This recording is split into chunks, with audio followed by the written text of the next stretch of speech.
السلام علیکم ورحمۃ اللہ وبرکاتہ۔ آج ہم اپنے اس مختصر سی ویڈیو میں دیکھیں گے جب کوئی کسی کو کسی مصیبت میں مبتلا دیکھے تو کیا پڑھے، تو اللہ سے کیا دعا مانگے۔ تو حضرت ابو ہریرہ بھی روایت کرتے ہیں تو رسول صلی اللہ علیہ وآلہ وسلم نے یہ دعا پڑھی جب انہوں نے کسی شخص کو کسی مصیبت میں مبتلا دیکھا تو اللہ سے یہ دعا مانگا کرتے تھے۔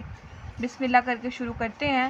بسم اللہ الرحمن الرحیم، شروع اللہ کے نام سے جو نہایت مہربان اور رحم والا ہے۔ الحمدللہ الذی عافانی مما ابتلاک بہ وفضلانی علی کثیر ممن خلق تفضیلا۔